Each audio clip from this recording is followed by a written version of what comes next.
Hello.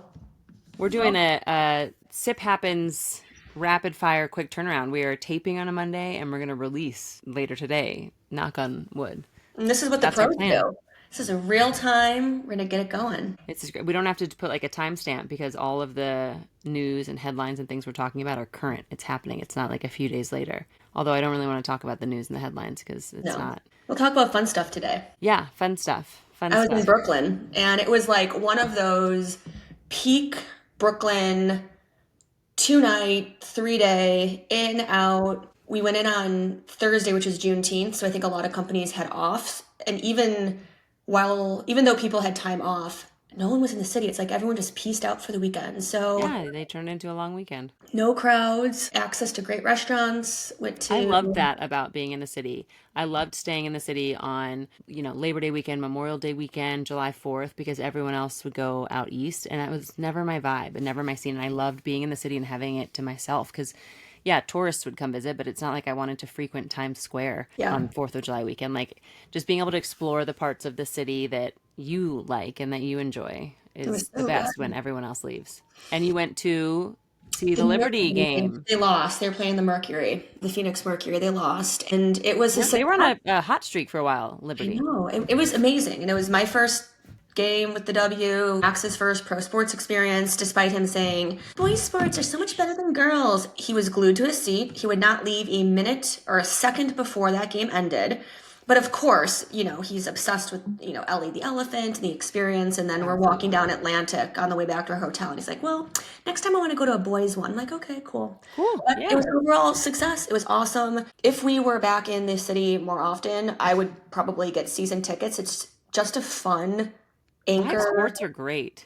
Awesome. And like Oh my I gosh. actually love Barclays. I love Barclays for sports. I love where it's situated. You have easy access on and off the subways. It's Yeah. walkable within Brooklyn. Access to all of the great restaurants and bars. We stayed at the Ace Hotel, just right in Nice. downtown Brooklyn. It was such a good weekend. And Went perfect to timing in there before this heat wave I situation. know, in and out. Went to Rucola, which is one of my favorite little local Italian restaurants on Dean Street, right in Borum Hill, and Fun. saw Ethan Hawke, who I feel like is the most quintessential Brooklyn Such a Brooklyn dude. sighting. Such a The Brooklyn best. sight, and he's just like so cool, like chilling outside. I love it. Early bird special, five The best. o'clock on a Friday. I was like, "You're my man." The best. And like all typical New Yorkers, like no one cares, no one's taking Yeah. pictures, no one gives a f, like no one I cares. feel like especially someone like him, he's someone who notoriously is out and about and part of the neighborhood and community. Yeah, So the neighborhood and community leave him alone and just let him be a human. And it's obviously if he's at a red carpet or a premiere or something, people will hound him, ask for autographs. But when someone's just your neighbor and that's how they treat you as their neighbor, that's yeah, the it's great. treatment they're gonna get back. I love it. I went Brooklyn for has a lot of celebrities like that. I went for a run on the Brooklyn Bridge, like promenade, all the way So down nice. towards Red Hook, though, which I love that run. Go kind of the industrial area. And I saw Kerri Russell riding her bike, looking super chic. And actually, the shirt you're wearing, like a cool, button down, Hmm. no helmet. So I knew it was her because she had her cute little curly hair and her little round sunglasses. And I was about to say Felicity, but even though I've literally actually never seen Felicity, I'm like one of those Neither have people. I.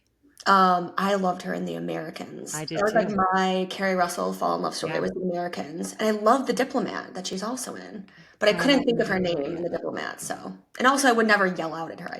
In my head I was yelling at her. Have you ever been a biker? Yeah, Like like a a slut. cyclist in the city? Not in like triathlon style. Oh, Like no. would you ever hop on a city bike? No. And actually, I actually would not hop on a city bike. I'm horrified by them. I saw so many people like literally almost getting run over. No Yeah, one's the wearing worst. helmets. It is a shit show on a bike. Terrifies me. I actually would never, the only times I really biked throughout New York were like my early Self magazine days when Yeah. I was like trying to live the brand and bike to work and then I was all sweaty. I was like, not again. But no, I don't do the city bike situation. Yeah, I was never a biker and I think it's a very specific lifestyle and personality and kind of I understand the convenience of it. I love that. And it's not like I'm choosing a car over a bike. When I lived in Manhattan and if I have the option wherever I am, I will walk. That is my preferred mode of transportation Yeah. is walking. I love walking and I will walk if given the I remember You used to the wear first ankle weights.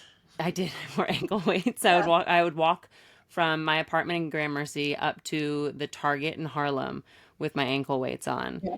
And it was foolish. It was very foolish and so unnecessary. Like, just go for a quick run and then do your erranding afterwards. Like, you don't have to, everything doesn't have to be multitasking. But I absolutely love walking. I remember the first time I went to LA on a work trip, we were staying at a hotel and I wanted a snack. And I was like, I refuse to spend $17 on nuts in the minibar because it's not going to be something I can expense, or I'm going to be embarrassed to expense it. It was like my first work trip. So I found a convenience store half a mile away and I walked there and I got my snacks, came back, and then I met up with my boss for dinner a couple hours later, and she was like, "What'd you do this afternoon? Did you get some work done?" I was like, "No, no, no. I went to the convenience store." And she's like, "What do you mean?" I was like, "Oh, I just walked there. I wanted some snacks." She was like, "You walked there?" And her mind was blown. I was like, "Yeah." And I felt weird when I started walking there because you don't do that in LA. That's not a No, walking no, place. You don't no, walk no. anywhere, even if it's half a mile away. Like, and I feel like that's such a trope for New Yorkers. Like, we love walking and we will It's the walk best. anywhere we can. It's I the love it. best. I love New York. I know. But it was good. It was a good Brooklyn weekend. I Good. still don't think I could or ever would move back to this city. But I go in, I get my fixes, and then I'm glad to kind of be back into kind of the country, escape. Yeah. But it was great. It was a great Brooklyn fix. Check that off the box. Good. So Yeah, I need to do that soon. I need to get in and visit and tick the box and come back. I love the city. I yeah, it was love good. visiting the city now. I love I it caught was up on my perfect for pop the when I was time. walking there. It's the Did you best. listen to Skinny but Not Fat? No. It's a good I one. literally only listen to our podcast. Oh, And good. I listen to it on Apple and Spotify just to make sure our numbers I get just up. have it. Just I have the pod farm going to keep the Uh-huh. listening Uh-huh. numbers up. But Multiple I love it. phones. But she's so good. She's actually one of my favorite podcasters. I don't want to say guilty pleasure because like, what is this? But it's just like an easy, fun, good listen. Always talking to great celebrities. And so she was talking to Olivia Munn, who I also love. I Hmm. keep bringing up Friends and Neighbors, but it's just so top of mind. Yeah. But also, she went through this huge, her huge like double mastectomy. I think she had a Yeah. hysterectomy, and I've seen those topics before bubble up in the news, but it was a really great in-depth listen on her entire journey and this like free health assessment that you can do that's on her bio. So maybe that's the big PSA here. Yeah. But it was an incredible listen also because of her talking about all of her postpartum and specifically just postpartum anxiety and how no one talks about that enough, how not enough doctors really help you through that, and how it just jogged her mind where she would just interpret situations in completely irrational ways. Like she was Yeah. saying how she had her second kid, and despite the backdrop of breast cancer and all these other things that are happening, like she was concerned about not being able to afford a second kid. I mean, she's an early investor in Uber. She's fine. And she's Yeah. like, I know this, but she's like, my brain thought that we wouldn't be able to afford kids because that's like the irrational thoughts that you have. And I don't know. It's just like the entire world of postpartum, anxiety, motherhood, fears, the entire thing was just such a great topic. Yeah. So It will never make sense to me that when you are pregnant, they see you once a month near the end on a weekly basis. And then as soon as you have the baby, they see you once. Assuming all went well with your pregnancy, you will be seen once at 6 weeks. They'll ask you generic questions about how you're feeling. And then you are sent on your way to process, hopefully, whatever postpartum feelings, anxiety, depression you are dealing with, to manage your new family of however many you have at that point. And it is the support for women and new mothers yeah. is non-existent, despite how loud a lot of people are about being pro-family and pro-life and supporting Mm-hmm. families. Yeah, it's crazy. It I mean, blows my mind. like, I think it's like a mom thing though, where I still have like here's an example of how I still have like anxiety. It's not even postpartum, it's just like mom anxiety. I'm on Yeah. the Peloton yesterday morning working out, and usually Max will make a little snack plate and he'll sit next to me on the Peloton and he'll like watch something on my phone while I work out. Just because he loves to like hang out and be with me, obviously. But yesterday he wanted to watch something upstairs, so he's upstairs having a snack plate, watching on the big TV while Yeah. I'm in my basement working out. And as I'm working out, listening to Robin Arzón kick my ass, all I can think about is, okay, what if Max is choking on a carrot Yeah. upstairs? Then I can't hear him. Yeah. What if he falls and hits his head and I don't know it? And like He's 6, he's Yeah, fine, but these are still things that I actively think about when I am working out and absolutely. he's not next to me is he could be choking on that Yeah, carrot. this What thing would that I has never do? happened before could happen in this exact moment. He's going to slip and fall and crack his head and not be able to come down and ask for help. And it's my fault because I am I don't down know. here taking a moment to myself. It's like a morbid thing though. Like Hmm. you can even like I think of I mean, I'm not going to share what I think of because it's very morbid, but I think of the most morbid, So dark, horrifying so dark. things you could possibly think of. And Hmm. I'm like, why did my brain just go there? That was Hmm. Things that, and I you are couldn't not an believe that anxious that happened. person. I'm not an anxious person. This is not, and you're right. It's something that motherhood unlocks in you that suddenly you're like, oh, here are all of these insane fears that I have never happened before. There's no reason for me to think that they could happen right now. But my brain has decided this is the exact moment that this is going to Mhm. happen. There has to be, Like, there's a science behind this, though. There has to be something within motherhood, and I probably fatherhood too, but specifically the way that our brains are wired after having kids, that you have that constant state of, I mean, and well, again, it's I'm also, I not don't, this person. it's the information we're fed as well. It's the, don't let them watch TV or their brains will turn to mush. Like there's information that is pumped into us that you're like, oh my gosh, I let him watch a full movie. Is he going to be stunted now in class next year? Like there's so many things that are fed to us that are wiring us to be more anxious about our kids. Whereas my husband talks about it all the time. He's like, when his brother and him were growing up, they would just literally get on their bikes and go into the woods. No phones. His mom didn't know where in the woods they were. She didn't know if they were being attacked by a bear, if they were having sword fights and stabbing each other. My mom dropped us off at Six Flags Great America, which is north of where we lived outside of Chicago. At, I don't know, like I think I was in 7th grade. Like I was fine, but I wouldn't even think about dropping my kid off at an amusement park now, No. solo. And I'd we have, used to be dropped off at the movie theater. You would hope your friends showed up at the time the movie was showing. You would hope. And then your mom would sort of like do the math and figure out when to pick you up. And you just yeah, figure it out. And we're good. We're good. I And know. now we're wired to, you need to know where your kid is at all times. You need to know who's in their phone, who's in their classes, what their teachers are telling. I mean, Emerson the other day, we were in the car and she was asking, she goes, what's a switch? And I said, a switch, that's like when you like, put your shoes on the wrong feet and you have to No, no, no, a switch them. Nintendo Switch. Did you say that? No, no. Then Oh, she goes, okay, well then what's a witch? And I said, well, a witch, and I kind of like paused for a minute and I was like, how do I want to explain this? And now thinking back, I should have been like, what do you think a witch is? Because you never know what they're actually asking. So I was like, a witch is a woman who's really good at science and can play with chemicals. And Spencer was like, really? And I was like, why do you ask? And she goes, well, no, because witches take babies. And I was like, excuse me? And she goes, yeah, witches take babies. And I said, who told you that? And she goes, my teacher. And I said, was it in a book you read?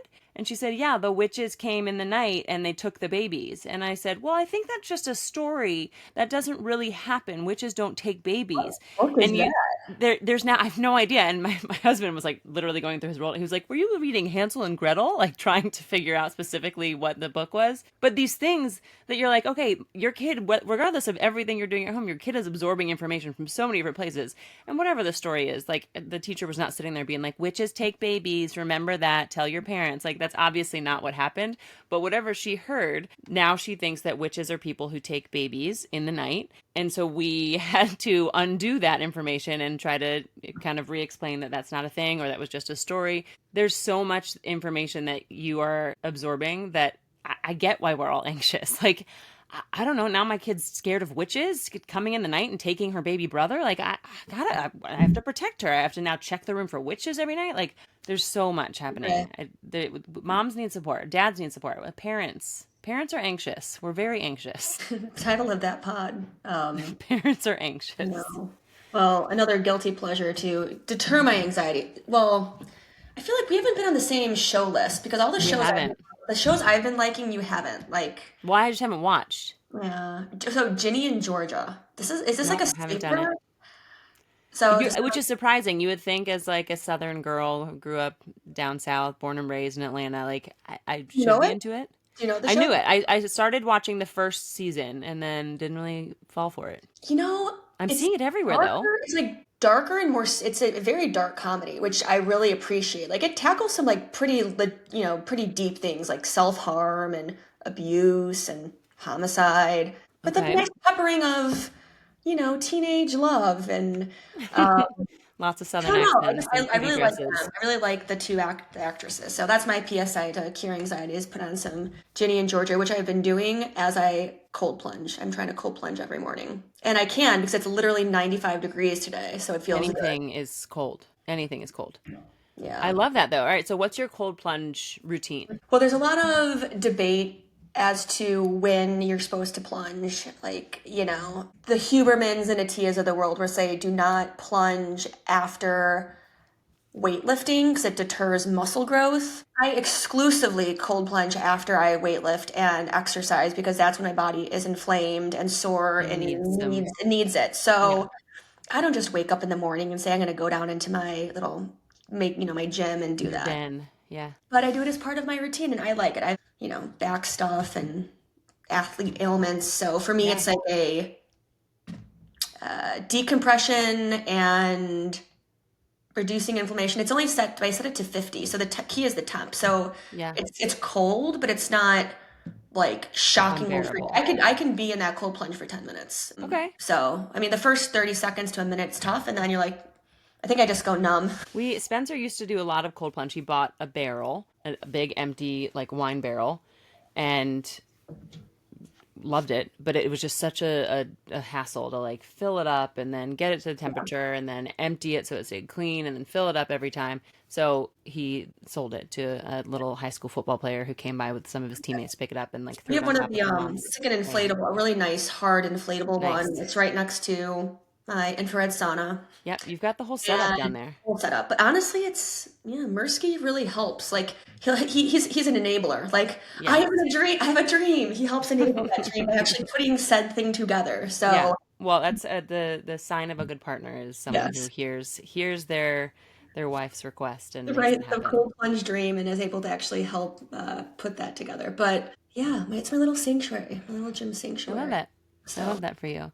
yeah. I have one follow up question from last week that someone asked me, and I said, you know what, you're right. We should have asked that. When you were getting into your deep dive about your career, and specifically, why am I blanking on the name of the app that you talk to people? Intro. Intro, yes, intro. What do you tell people? All of Hmm. these early Mhm. career enthusiasts, Mhm. as you called them, who reach out to you asking about stuff. What is the advice that you give people who are like, "Hey, where do I start? How do I build a network? What does that look like?" Yeah, I mean, I think aside from the networking thing, the biggest tip I share is having like a curiosity. And I know that sounds so generic and vague, but I can tell the difference between someone who is genuinely curious and interested in someone's either career path or a subject or just is hungry and wants to learn more and isn't afraid to try something new or put themselves into an uncomfortable situation. Or maybe it's like taking on a project or a task that like they really don't want to do, but you know what? If they take on that task and do it and they become an expert in it, it's actually going to be really beneficial for them and their career journey because it can be like a unique selling thing. And Mm, honestly, like that's the reason why I even got into social and digital media was because I was at Ketchum, a PR agency, very traditional PR agency at the time, and they needed someone to be seen as more of a leader in mommy blogging and Facebook and this thing called Twitter. And I was like, well, I don't really care about mommy bloggers and I don't really like love Facebook or micro blogging on Twitter, but I'm going to figure right. out what it means for Kimberly Clark to activate on Twitter. And because I took that on and took on that project, I was able to literally build an entire career from that. And so, like, in a similar way, it's like, don't be afraid to raise your hand to, get into a subject or a project that might feel foreign to you, because that can be something that you're able to, bring to the table. But, also on the side of like networking, something that like I don't, I appreciate the idea of shoot your shot, Yeah. DM someone, reach out to someone. Yes. But again, it's like that providing that something of like a value. Like show me that you actually, and it's not like, oh, impress me, show me that you know me, but make it more personal. Or so many times like I'll get inbound DMs on LinkedIn, for example, with people wanting to network, and it will be very, very vague. You have a very, and it's clearly says like a blanketed note. You have an impressive career. I would love to get your point of view and Yeah. your advice. And like it's like I don't even respond. 'Cause I'm like, what is this? But if you're like, hey, like, so cool. I saw that you were at GoPro. Wow, that must have been a really interesting time because I saw it was in 2000, I don't know, 17. Wasn't it right around the time they post IPO? Like, show me some Someone who context. put a little bit more thought and research into it. Yeah. And so I feel like that's kind of like the biggest thing is showing that, a little context, a little interest, and then taking Yeah. a risk on projects at work. Yeah. I will say that's one of my favorite things when I am interviewing people at my company, whenever we're hiring. I love when people come prepared and have their questions because there's always the part at the end where we do our spiels and then it's like, do you have any questions for me? And, someone will come through.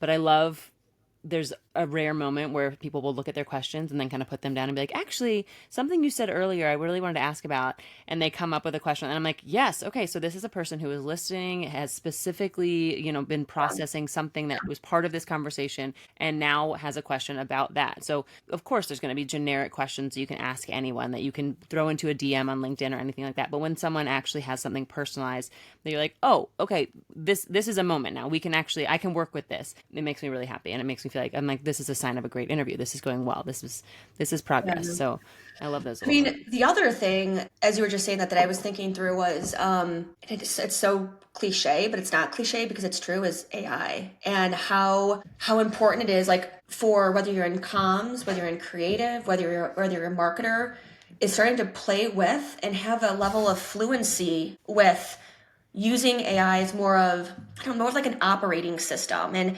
just the way that even AI is helping shape briefs and the way that you think about work with agencies or their partners and how it's table stakes now. And that's something that I'm even personally working on is how can I become more fluent with certain AI tools that will help enhance different scopes of work that I'm working on. I'm working with a startup right now in the city, and I'm using ChatGPT with a couple of others to really help figure out, okay, how does this brand go to market? And now when I share work with clients and brands that I'm working with, and it's like, who's the author or who's the, who did this work? I say like Stephanie Miller plus like Chat GPT or plus said, tool to start normalizing even that fluidity between a practitioner and like a tool. And so again, I'm nowhere near pro or like super, super expert in that space, but like I don't know, like if that can be I feel like that is, then that's the next generation skill set. Yes, our old people like us need that too, but Yeah. the AI fluency is also like be a pro, come prepared, and you're going to get hired tomorrow because of that baked in skill set. That is something that I use sparingly. I have not used it a lot. I do not understand it. I am not even remotely fluent in it. I understand the value. I understand that it's something that is here to stay. It's not going anywhere. But I think as someone in a very creative field, it's also something that we look at as a supplement. So my team uses it as something like if we're sitting down to brainstorm and we type in, what are some great ideas to help drive happy hour at a bar in this neighborhood trying to reach this demographic of people. We'll let it throw out some ideas and that will help to kind of spark ideas and conversation for us, which we do that kind of thing a lot. But I don't fully understand. Like there are people who I saw someone post somewhere a question in a mom group I'm in the other day that was like, I'm so worried. I just got this toy. They posted a picture of the toy. They said, my kid threw it across the room and the batteries flew out and I found 2 button batteries. I had no idea how many button batteries were actually in it to begin with. And now I'm panicked and there's more button batteries somewhere in my house. How do I find out? Does anyone else have this toy? And several of the first responses were ask ChatGPT. Well, that's also like a really good, I mean, yeah, which is so basic though. So I like a habit that I'm really trying to like normalize is I like ChatGPT for me is Google. So on my home screen, like it's ChatGPT, I type in. So funny. Like I last not night I know. was at my friend's at a pool party and she had one of those uni pizza Yeah. homemade pizza ovens Yeah. and we were headed whatever. We had a couple issues with making our pizzas. And so the first thing we did was like, I'm like, oh yeah, I'm like, just chat it. Like that's becoming like a part of Chat like it instead of Google it. like don't like Google. I'm like just go just chat it. That's so interesting. I'm And not there yet. And I and know a lot of people are there. I mean, I just saw a video from one of the college graduations where a kid held up his laptop with ChatGPT at the graduation ceremony as like an implication of I wouldn't have gotten here without ChatGPT. And I know a lot of students, and that's a big problem in schools because people are just seeing, using ChatGPT to write assignments and do full papers and all of that. But Yeah, it's such an interesting thing that I think we're obligated to recognize and learn. It's not going anywhere. We're here. So yeah. What else is going on? It's my birthday on Wednesday. I Everyone, know. What do you have planned? well, Wednesday, June 25th. It's going to be a scorcher up here, 95. I'm playing tennis. So another part of my summer, I'm getting into tennis. I'm taking a tennis clinic at 9 a.m. I have this really Okay, cute, 9 a.m. That's okay. yeah, this cute little like espresso, like tennis dress. Like I'm so here for all things tennis style, culture. I love it. Yeah. I'm into it. I was I wearing don't tennis. understand the game. I don't watch it, but I play, as in play. My husband and I will smack some balls back and forth, but That's it. We do it's that. fun. We'll probably hang by the pool, have dinner at Innis, Well, I and did read that, and this is new to me. I did not know that there is a tick index, the Fordham Tick Index, which is a full scale that rates the likelihood of you running into a tick if you go okay, outside. And okay. currently, for the state of New York, it is at a 10 out of 10. Peak tick exposure This because sounds there are right. so many ticks right now. To the point where they said if you were planning on going for a hike, maybe to a movie instead. They were like, dude, just don't go. Like, don't go. You're gonna get bitten. Do you There's ticks have them by everywhere. you? Like, are they by the lake? We have them in Jersey, yeah, but it's definitely not as bad Yeah, as by you guys. yeah. And I think I mean, I've been picking them off the dog, picking them off the kids. We ran into a neighbor the other day who said she found one in her daughter's ear when she woke up in the morning. Like, they're just everywhere. They're so gross. There was one just in our bathtub the other day, not even on an animal or a human, just kind of like chilling in the Yeah. bathtub. We were They've like, been what? on our walls, our white. It's disgusting. Go I honestly away. have. I just. It's But so we live with gross. it. So But gross. Yeah, like, ticks are something that, and we found out actually. Oh, hi, very on brand. no, I know. Very on brand. I hope you like it. I do. Oh, why is that like a wink wink? I hope you like it. Growing my hair out just to have hair for a clip that may or may not be coming, apparently. Yeah. Lucy has a tick disease, something from being bitten by a tick. Not the tick disease, but like another tick disease. So we've been having to give her pills for that. So I'm Lucy's like, her oh, dog, by the way, not her Lucy is my child. dog. Yeah, Lucy is my dog. We just assume people know by now. Lucy is the dog. We went for a walk this morning because I refuse to go out now because it's just disgusting. I don't understand what people are supposed to do when it's this hot out. And I get it if you're in Arizona, Florida, if you're used to these temperatures. In New York and New Jersey, we are not used to these temperatures. When my husband saw the forecast, he was like, "We're moving to Maine." Like his whole thought process is just keep going north. I don't think that's a solution. I don't think that's going to happen. But in New York and New Jersey, we don't plan for these kind of temperatures. We do not expect to spend our Junes in 95, 97, 100-degree temperatures. So this is very uncomfortable. The So humidity I too. am, It's like not just this dry heat, it's humidity. it's humidity, it's just Everything. sticky, it's not fun. It's not fun. So it's No. not like it's the heat where you feel like taking care of yourself and putting on sunscreen isn't even helping you. Like you're still just you're baking. You're out there. You're like a little rotisserie chicken. I don't love it. Not a fan. So I'm gonna be inside. We did our walk this morning. We got some air. We ran around, and now we're inside and we're just chilling with our AC. That's my plan for the rest of the day.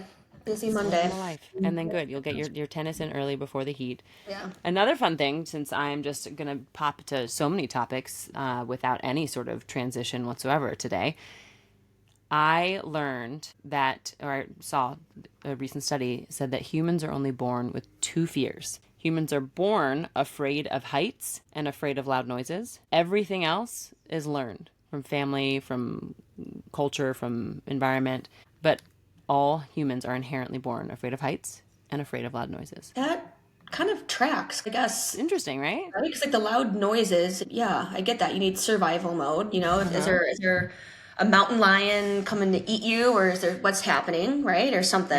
And then But you're height, not born scared of snakes. Like babies go play with snakes. You're yeah. not born scared of witches. You get scared of them when your teacher tells you they steal babies in the night. Like these are all learned fears, which we tried to lean heavily into as parents. We last year in particular, when our daughter was 3, we tried to focus on things being spooky during Halloween season and not scary. So we wouldn't be like, "Oh, look at that scary spider. Look at that," because Mhm. spiders aren't scary, and I mean, there are other things about the Halloween season that are very, very terrifying.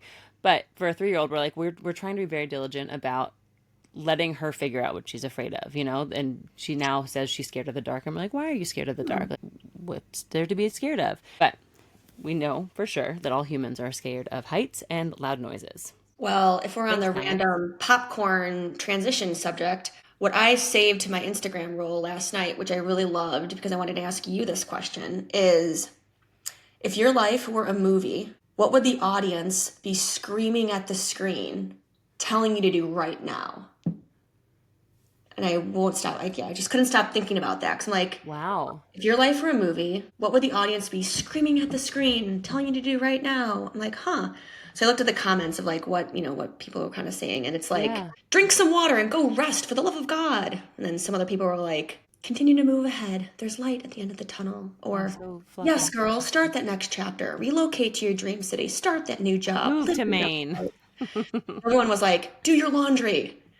Or I don't know. And I'm like, I don't know. I just really liked that question because it's not like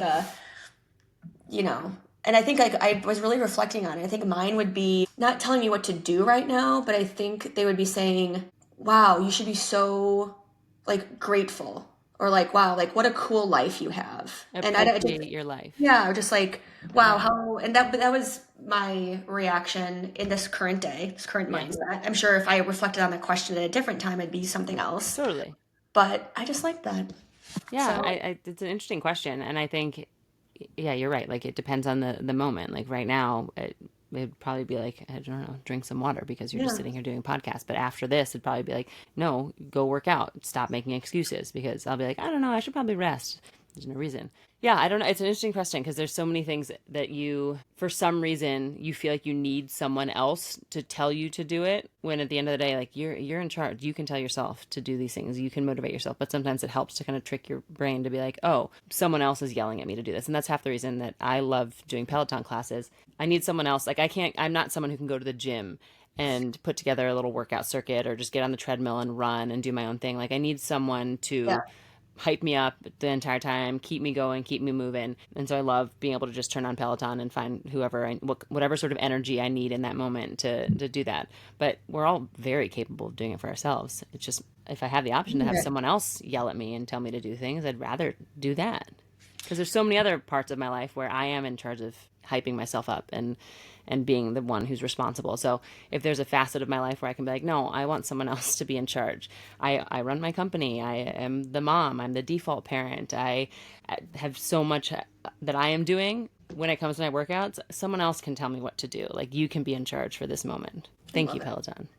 The other one that I saw that I'll send to you on Instagram that I know you would appreciate is, so Simon Sinek was a guest on Jay Shetty's pod. Great. And we've always talked about this, which is like the value of time and how much we like our time is sacred. That is my currency. That's my love language. If I'm spending Mm-hmm. time with you, how I spend it, where I spend it, with Yeah. whom. And that was just kind of Simon's, his opinion as well was the time that you spend with people, like make sure you're surrounding yourself with people who are like additive to your life. And additive can Yeah. mean so many different things, but basically just reiterating the point of how valuable like your time is finite. That's all. You Yeah. can make money, you can do whatever, but how you choose to spend your time is the most telling telling thing about you. And Yeah. I just completely subscribe to that train of thought. And it also led me to another kind of reflective question, which I've seen or heard somewhere, which is like, if someone was to like, if you had like a big brother, you had a video camera on, like if someone was like looking at you for a month about how you spend your time and what you do, like what would they say your priorities are, the way you're spending your time? Like, and would you be embarrassed for that camera to follow you around for a month to see how you're really living? I'm like, well, probably not, because you know what? How I spend my time is literally walking my dog, exercising, working on the projects that I want to be working on, Yeah. drinking some wine, hanging out with Max. Sounds about right. Hanging out Yeah. with you, Yeah. Yeah. So I don't know. Time. It's just been really on my mind. I feel like it was somewhere in my 30s that I had the realization because yeah, you always talk about time and you hear people talking about time and how important it is and being diligent about where you're spending your time. But somewhere in my 30s I had the realization that time is the one gift that you can give people that you can never get back. And that understanding clicked in my brain where I was like, "Oh my gosh, the way I choose to spend my time is so incredibly important. And that is true for myself as well. Spending time with myself, if I need to say no to plans and spend time at home, or if I need to choose to spend a vacation with my family instead of working, whatever it is, however I'm choosing to spend my time, I need to be very thoughtful and diligent about, because it is, as you said, and as many have said, you don't get more time. It is finite. And I think as you get older and more mature, you start to realize that and make different decisions. And I think I've thought about this with dating as well, because I feel like, there were relationships I had where I was dating someone for 2.5 years and knew it wasn't the right person, not the right person, knew it wasn't the person I was going to marry, but still, like, it was a very long-term relationship for me. And there were multiple of those where you're like,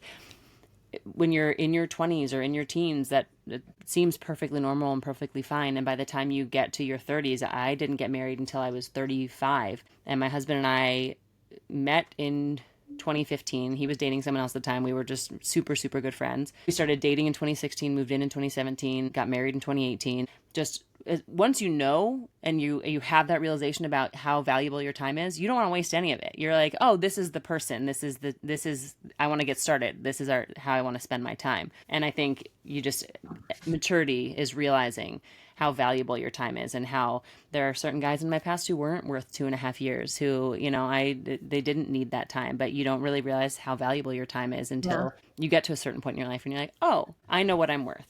And I love knowing what I'm worth now. It's nice. it's great. It's a nice place to be. Yeah.